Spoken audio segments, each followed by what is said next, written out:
I'm Simon Denny, and this is Ira Schneider, and we're basically going to be talking about, Ira's, the group Raindance Corporation, later Raindance Foundation, that Ira and a number of other individuals were involved in the US around, starting around 1969, when the 1969, 1970. So this was a kind of group of individuals who kind of came to meet each other under particular circumstances in a particular climate. Maybe Ira, you can talk about the moment of inception of Raindance Corporation. Well, in 1969, in May of 1969, there was the first group video art show in Manhattan at the Howard Wise Gallery. And in the show were people like Paul Ryan, Frank Gillette, and myself. We did a piece called Wipe Cycle, and another guy named Namjoon Paik. And after the show ended, a few months later, Frank Gillette, who had met some people while I was out of the gallery, formed Raindance Corporation. And then I was invited, and Paul Ryan was invited to join in. And we individually did videotapes, and of things like what was going on in Manhattan at the time, what was going on with regard to people's interest in the Vietnam War. This was, we're talking about 1969, 1970. And with me, I brought with me into Raindance a couple of women who were already working on the idea of putting together a video newsletter, bringing all the people working with the new medium. And you have to understand that Sony only came out with a portable videotape recorder at the end of 1968. Actually, Marshall McLuhan gave 2 videotape recorders, one to Paul Ryan and one to Frank Gillette. So they were already doing video at the end of '68. I joined in 1969 and went with Gillette to Ohio, where we did a number of tapes. Then we merged those tapes into a video installation called Wipe Cycle, which we showed at the Howard Wise Gallery that I mentioned before. Now, these individuals, as I say, made tapes. And what we would do is we would take these tapes and put them in a videotheque.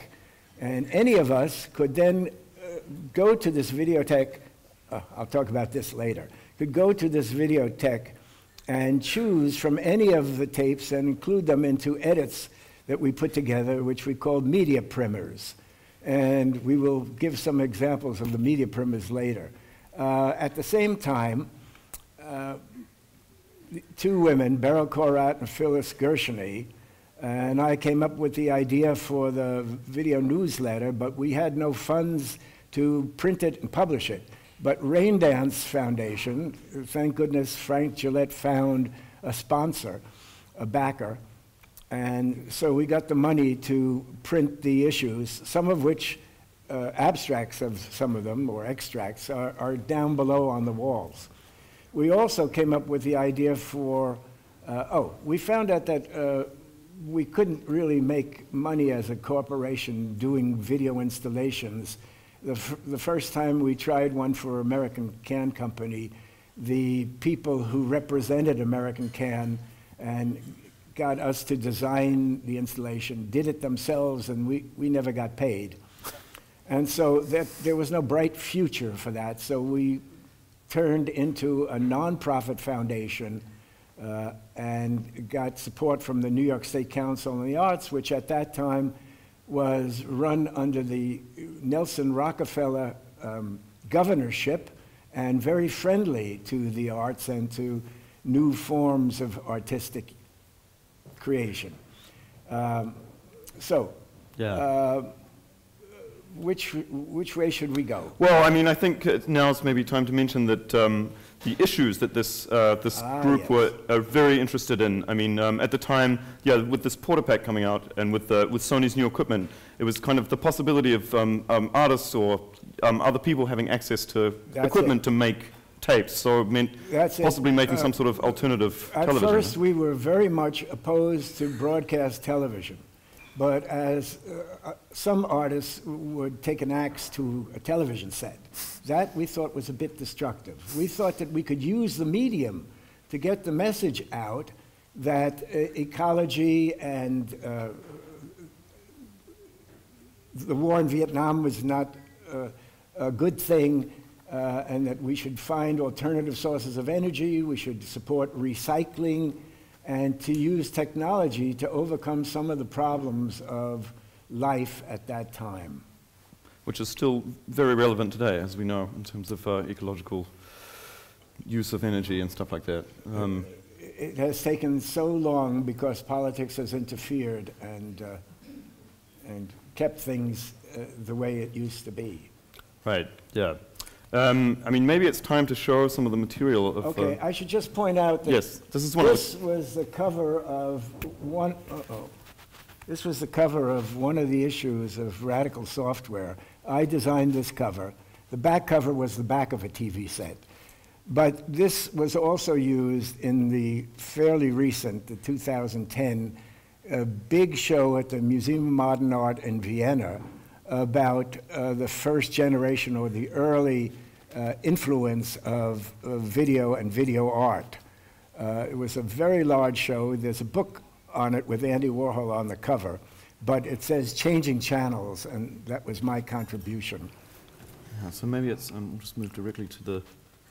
this is a media primer. So this is what we're talking about, some of this material that was put together from material that artists would shoot with the equipment that was available and made and circulated by Raindance Corporation. Yeah, you have to understand this first equipment was 16 pounds of a porta-pack and 8 pounds of a camera. And the batteries in it, I hope you can hear me. The batteries in it, it took 16 hours to charge and only gave you 45 minutes of power when they were new, and when they were used a bit, they only gave you half an hour of power. So it was not the most pleasant way to go around, but it was an innovation. Before that, only the broadcasters had the ability to work with video. I'm a little older than Sylvia, and I'm not politically naive. I expect leaders to sell out. I expect them to betray, compromise. I expect that. I understand that. You see, but when they do that, I find another one. I've always stood for law and order. In my court, the accused got a fair trial, but no guilty thug ever walked out of my court with a cream puff sentence. And Governor Rockefeller is working heart and soul to reform our courts so that there will be a new deal for law and order.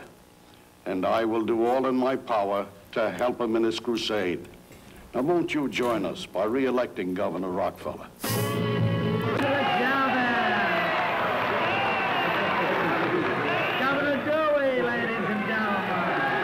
Judge is going to lead a cheer, ladies and gentlemen. I promised Judge Leibowitz that he would lead a cheer, and here he is, ladies and gentlemen, one of the great fighters for preservation of law and the preservation of order.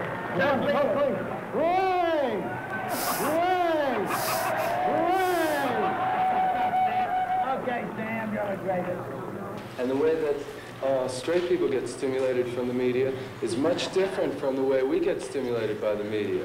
Now, I think that we should concentrate our effort on producing something. We produced a festival in Woodstock, and that stimulated just about everybody so much, you know. Even the straight people got into it and really dug it.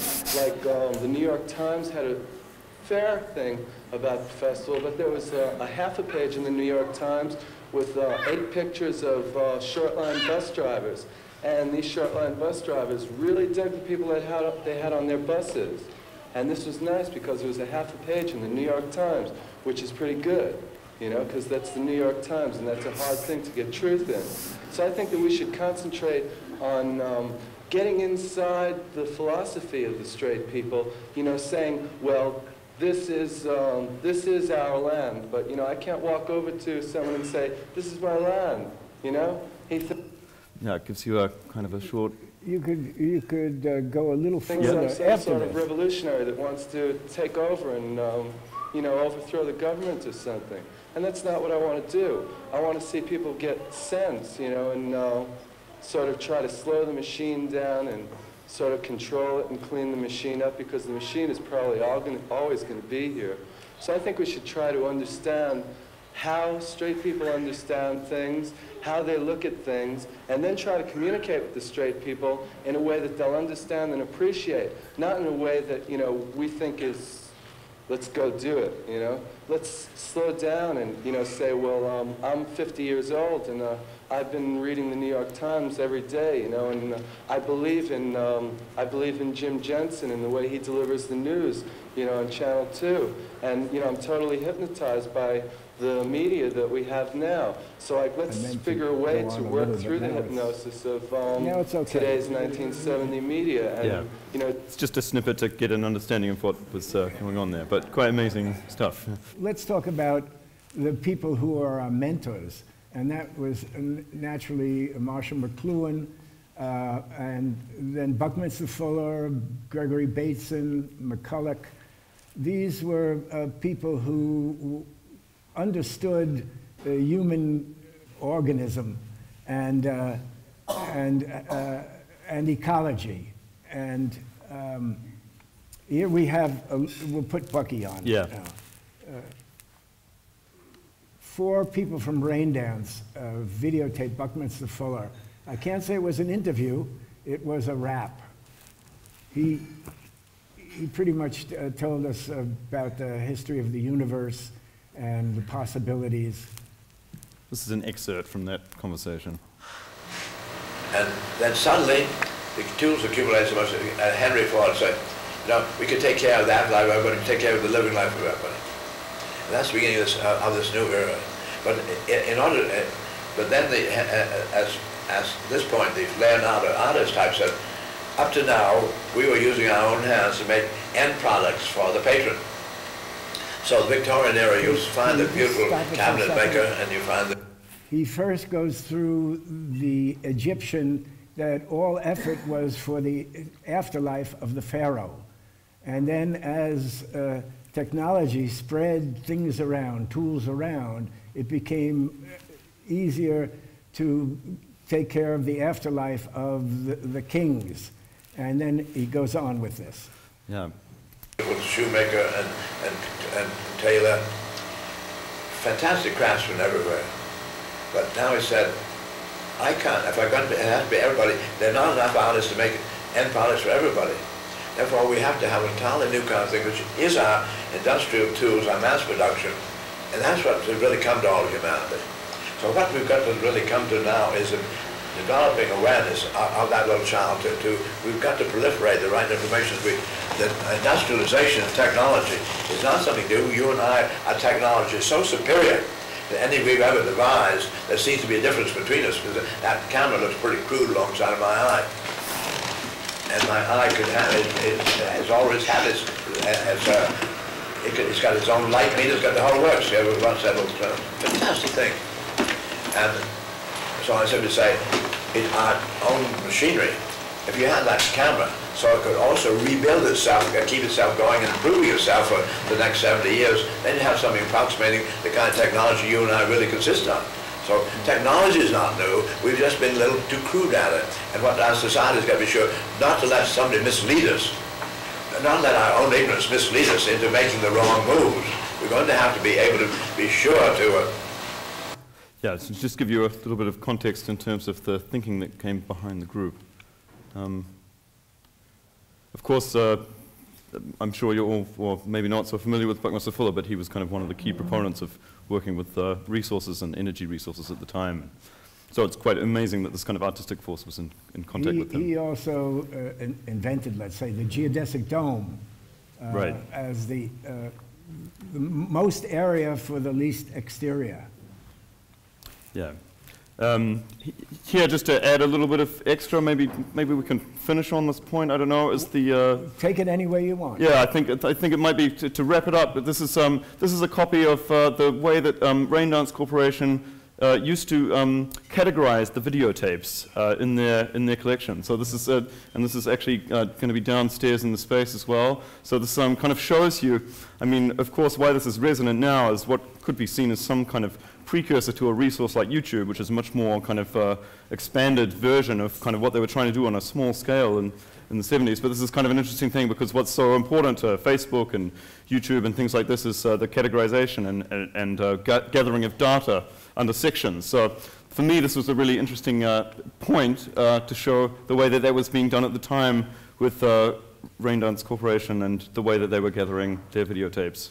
Yeah, we also gave equipment out to people and allowed them to make videotapes, and then they could use them any way they wanted, but deposit the tapes with us, which we were then allowed to use in these media primers to incorporate what, let's say, intelligence, people that were in New York, intelligence that they found out around whatever they were into. Yeah.